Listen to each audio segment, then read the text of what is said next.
Hello my beautiful friends and welcome back. So today I thought we would sit down and have a little chat about friendships and specifically red flags in friendships. We always talk about how hard relationship breakups are, but we very rarely talk about how absolutely soul destroying friendship breakups can be. When you go into a relationship, you normally go in with two mindsets. Like, you know, it's going to be one of two outcomes basically. You're either going to stay together, have an amazing life, get married, have family and all that jazz, or else you're going to break up. And you go in knowing that, whereas when it comes to friendships, you don't really go in with that mindset because you don't ever really expect to lose your friends. Like, your friends are people who you expect that are going to be there through the good and bad times, and you feel like you're gonna have them for your whole life. And I know myself, there are certain people that I have lost, friends that I genuinely thought like we would be each other's bridesmaids at each other's weddings, like we would be godparents to each other's kids. Like, I could not see this friendship breaking down ever. You know, it was just one of them relationships in my life that I knew, or I thought I knew, was like a solid concrete block that was not going anywhere. But unfortunately, that is just not the case with friendships all the time, and friendships can be so heartbreaking when they fall apart. And I know myself anyways, I have struggled more to get through friendship breakups than I have to get over relationship breakups. I feel like part of the reason bad friendships are much harder to spot than toxic or bad relationships is because friendships are naturally more uneven than a romantic relationship is. In a romantic relationship, it makes sense for you guys to both be on a similar footing, whereas with friendships, there are just common ebbs and flows, and then you also have different kind of friends. Like, you have acquaintances, you have friends you're very close to, you have friends, you know, you might talk to every day, or you might have friends that you only check in on each other every now and again. So friendships are a lot more complex than a relationship would be per se, so it makes it so much harder to spot these things. And some of the friendships I have been in, like, I've lost a few people in these last 2 years, and some of them people it was very difficult. Some friendships a decade more, some friendships only a few months long. There is way too many solid women in this world for us to waste time on people who treat us shitty. And also, just to say, not all broken friendships are toxic or are full of red flags. I've had friendships where we've just naturally drifted, whether that might be we're going on different paths, or, you know, sometimes friendships do just naturally come to an end. But I have been in some pretty goddamn awful friendships, so I'm going to share some red flags with you guys that I've learned over the last 23 years. Just popping on in to let you guys know that today's video is in collaboration with Fabletics. For the month of November, it is Cyber Month, which means you can get 75% off all single items and 2 leggings for £24, and free shipping in the first hour with no minimum spend required, which is absolutely incredible. This is the biggest discount Fabletics has ever done, so if you've been thinking about getting something from them for a while now but you haven't, this is definitely your month to do so, to take advantage of the huge discount of 75%. I have some inspiration to show you guys if you're unsure of what to get. I got some gorgeous bits this month. I couldn't recommend their seamless sets enough. I have it in burgundy this month, and I showed you guys it in black a couple months ago. They genuinely feel like pajamas. They're so comfortable, like a second skin. And then I adore their Motion 365 leggings. I have them in black here. I also have them in red. They're to die for. They just hug you in all the right places. They're so figure hugging, and they make your ass look incredible. I also feel like everyone should have one of their puffer coats in their wardrobe because they're so warm, versatile, and then also waterproof. So for this time of the year, they're incredible. They have them in white, black, and nude. I'm showing you guys it in white here, but I love them. Like, you can even pair them with a pair of jeans. Like, you can dress them up or you can dress them down. And of course, we can't forget about their everyday joggers. I showed you guys them in grey last month, and I have them in red this month. They are the softest joggers on the inside I have ever owned. They are so bloody comfortable. I just love them, and they have such a variety of colours on the website. But how their VIP membership works, if you are unsure, is it's completely free to sign up to, and then every month you'll be charged £49, which is your VIP credit, and with this credit you can get an outfit on Fabletics up to £70, so you're getting more money's worth than you're having to spend. But you can also make your membership completely free, so if you don't want anything that month, you can skip between the 1st and the 5th, so you just go onto your account under the outfits tab, you'll be able to skip the month, so you will not be charged a penny, and then you can also cancel your membership whenever you want. So basically what this means is the control is completely in your hands. It's up to you when and if you want to shop, and when and if you want to cancel your membership. If you want to just shop for 1 month and cancel it, you can do that. I will leave a link down below, my darlings. 75% off. I would not miss this if you're interested in getting anything, and enjoy. So our first red flag is when they're always talking crap about their other friends to you, and not just talking crap, but when they're always telling you their other friend's business. When you share a confidence with someone, it's a deep act of trust. You're putting valuable information into somebody else's hands, and if somebody is continuously violating that, you're not a friend to them. You are a source of information. Nothing more and nothing less. The biggest mistake you can make is automatically assuming that they're not going to gossip about you because you're their friend. And this is a mistake that I have made in the past because I was just totally unaware of what was going on, and I was just downright stupid, I want to say. But I was friends with this girl for years, a very long time, and she would often come to me and be like, so and so said this about you, so and so said that about you, da da da da. And I never even stopped to ask myself, why are they so comfortable talking about me in such a negative way to you when you are meant to be my friend? Nobody would ever talk shit about you to me because I wouldn't allow it happen. I wouldn't listen to it. I wouldn't stand for it. I would back you up, and point blank period. And on the other hand, this same girl was constantly telling me very personal things about other friends of hers, and she was telling me these things. And I would often ask her, like, are you sure you should be telling me this? Or if I would, you know, confide in her, I'd be like, please don't tell anyone. And she'd be like, don't worry, don't worry. And numerous times I heard stuff back to me that I confided in her.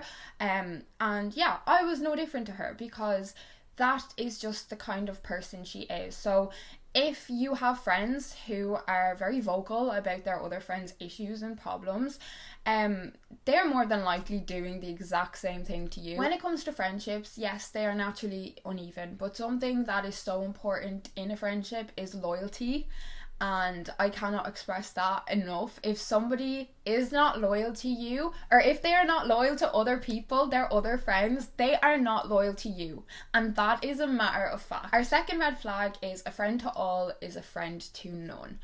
This same girl, and I've experienced this with a couple of friends throughout my life, but I cannot express to you how many friends she had throughout the time we were friends.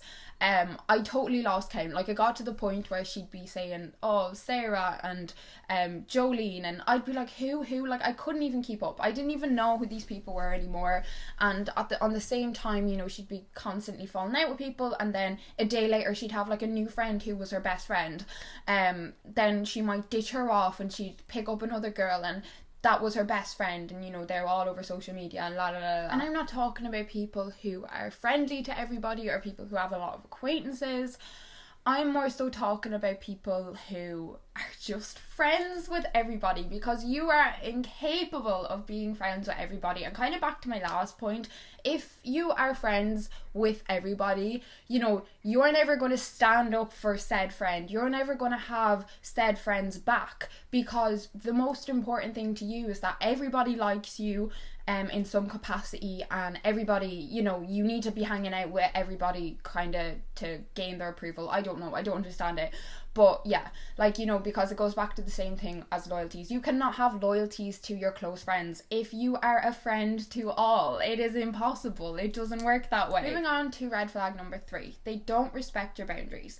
Now, boundaries at any age are important, and you know, when I first started putting boundaries in place, I felt like a bit of an asshole, and I felt like a bit of a, I don't know, like a Debbie Downer, like, you know, but Boundaries are so important. I cannot express it enough. And when you get to a certain age, nobody else is going to look out for you. You are the only person who's going to look out for you and is going to have your back. Boundaries are you taking care of yourself and looking out for yourself, which is what we got to do when we become adults. A good friend will understand when you don't want to go out, or you don't want to drink, or you don't want to go to a party, or you don't want to smoke, or whatever it might be.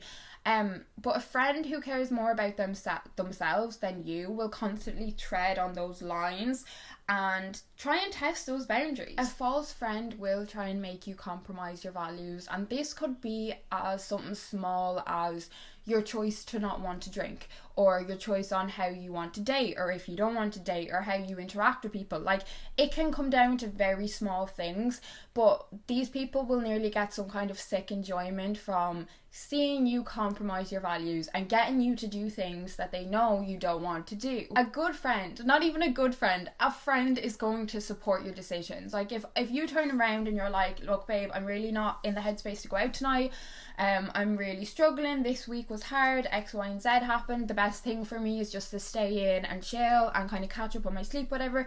If they respond negatively to that, or they're very short with you, or they're not happy with you for that, they're not a good friend. Like, I would never make my friend feel bad for something they don't want to do, because you gotta understand, you gotta appreciate, and you gotta allow your friends room to grow and allow your friends room to be who they bloody are. And you know, I've been in an experience before where I was in a similar situation, didn't want to go out, they weren't happy about that, and then, you know, I didn't hear from them for months and I wasn't invited to anything for months, and that has happened a few times throughout my life. It tells you a lot about a person if they are more bothered about how they feel because you don't want to go out than the reasonings as to why you don't want to go out. You know, the fact that they only care about that one night, they don't care about your well-being, they don't have your best interest at heart. You know, good friends should respect boundaries, like, especially, we're adults now, you know, we are not children anymore. You are old and mature enough now to understand how freaking hard life can be. Red flag number 4. So they devalue your problems. The same girl that I was talking about earlier in number 1, where she was always talking crap about her friends, she used to do this to me constantly. And it got to the point where this friendship was causing me so much stress and anxiety. Like, I'd get a message from her and my heart would drop, I'd feel sick, I'd be like, oh my god. She'd want to meet up, I would be like, how can I avoid meeting up? Because it got to the point where I was able to see everything that was going on, but I was still very afraid to make the move to leave the friendship completely, which I have done now. It is done, thank God. But yeah, anything, and I mean anything I said to this girl, she had it worse. I could say that was the worst breakup I ever went through. You think that breakup was bad? Well, what about when X, Y and Z happened to me? It could be something like that, or it could be something as small as music I was interested in. Like, oh, I love this band, why do you like them? Oh my god, I can't believe you like them, their music is this, that. You know, just making little comments and remarks regards anything you're ever going through or anything you like.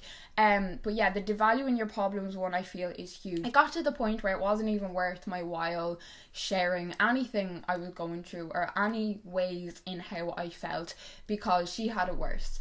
And, you know, there was always something more difficult that she was dealing with, and it was never a case of it was able to be a conversation, you know, so, oh my god, like, you know, tell me about it, what's going on, talk to me. It would always kind of turn right around back to her. So I would express something about how I was feeling, just say a breakup, take that, I went through a really difficult breakup, and it would be all about her most recent breakup, and then I would spend time consoling her and trying to comfort her and trying to make her see the bigger picture, and there was never room for me to have problems. That is probably the most simplest way to put it. Which leads us into number 5, which I just kind of touched on. You feel drained after communicating or spending time with them.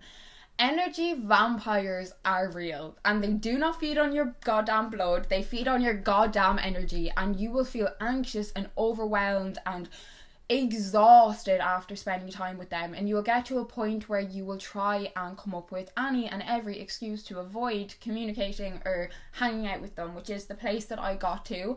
And because I was pretty young, I feel like it took me longer than it would now. Like, if I was in that situation now, I feel like I'd be able to read it like that, whereas because I was younger, I became friends with this girl when I was young, it was harder for me to see it. And another thing which I would always feel is I would be like, why did I say that? Why did I tell her that? Why did I say this? Oh my god, I really regret it. I would have so much anxiety about confiding in her and about putting that trust in her, and that probably tied in with the fact that she was always sharing other people's personal business with me, which I was extremely uncomfortable with, and then stupidly thought she wasn't doing the same to me, which she freaking was. Number 6, I think, is you have to justify your friendship to other people. Do people seem overly confused as to why you two guys are friends? Do you find yourself constantly making weak excuses for this person? Another huge red flag. This is something, again, that I found myself doing, was I had so many people asking me, why are you friends with her still? Why are you friends with her still? Because not only, I suppose, had these people seen their shortcomings, but they had also seen their treatment of me and how wrong their treatment of me was. It got to the point where my parents, once your parents say anything, just start running, because your parents know what is down. My parents got to a stage where they were like, Jessica, what are you doing? Because they had seen this girl put me in so much distress and pain and anxiety throughout the years. Like, this girl would have me in full floods of tears. Red flag number 7. I really hope I've not messed up the order of these. But your friend is jealous or possessive of you. If your friend is jealous about you spending time with other people, or if you find yourself concealing times when you have hung out with other people because you don't want to upset them or hurt them, or you know that they're going to lose their shit, or if they're constantly trying to isolate you from other relationships in your life, possibly by bad-mouthing people you're close to and other relationships you have in your life, it is a huge red flag. And again, I was in this same situation. There was I had other friends when I was friends with this person, but she hated me spending time with these people, and she would constantly badmouth them, tell me, you know, how shitty of people they were and that I shouldn't be hanging around with them and that she was the only friend I had and I have no other friends, and all this, to the point where, you know, bad mouthing my partner at the time, bad mouthing my family. Like, it was just as if she couldn't stand for me to have any other people in my life. It got to the point where I stopped trusting my own judgment because of some of the things she was saying to me, and that just tells you how manipulative it can get, and how bad friendships can become. And it did work. Like, there was a girl in particular which she did really turn me against. And number 8 is everything is a competition. They're never happy for you when good things happen in your life, or if you achieve or accomplish something. Misery goddamn loves company, and if your friend is not supportive of you when good things are happening, you have a fake friend. And unfortunately, it has taken me quite some time with certain people to figure this out. Like, when my friend does something or achieves something, I am on top of the bloody moon as if I have achieved it and I have accomplished it, because I'm so proud. I'd be so full of love, and I just so delighted when my friends get what they deserve. And, you know, when I see my friends working their ass off and good things happen to them, like, I don't know how you could not be happy for your friends, you know. And I feel like that again does tie into jealousy in a way, but you know, you do have to pay attention to who claps when you win. Like, who is clapping? Because over the years I have figured out there aren't many people clapping. If you tell them, this is a goal I have, or I want to do this, or da-da-da-da, how do they react? The same girl, when I would tell her, you know, whatever I want to do, oh, but you're not able for that. That's not a bit you. Sure, that's too hard. Oh no, I don't think you should do that if I were you. Like, it was always negative, pessimistic. It was always that side of it. It was never like, oh my god, yes, you should definitely go for it. Best of luck. I'm so proud of you. It was never any of that. And it stopped me from doing certain things as well, which is just so messed up. I could genuinely sit here talking about friendship red flags all day, and I do really want to open up the friendship conversation on my channel more, because I know I'm not the only one whose heart has been shattered into a million pieces from friendships falling apart, and to this day there are a couple of friendships that if I think about for too long, my little heart hurts and I will sob.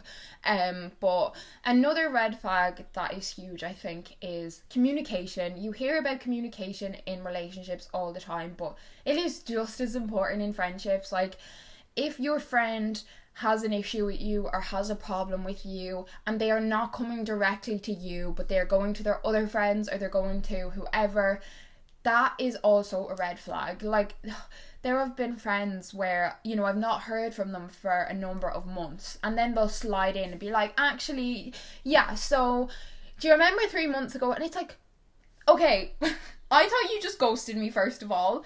Could you not have just been a goddamn adult and picked up the phone and gone, hey, I'm feeling this kind of way?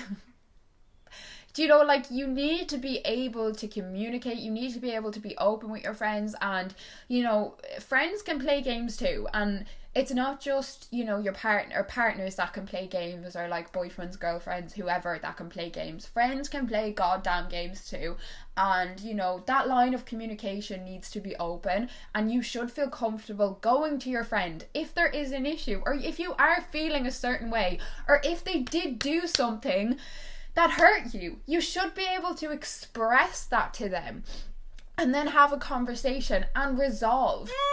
I'm actually getting really annoyed now, so I'm going to wrap this up for today, but I hope you guys enjoyed, I hope you found it helpful, and I cannot wait to see you all in my next video.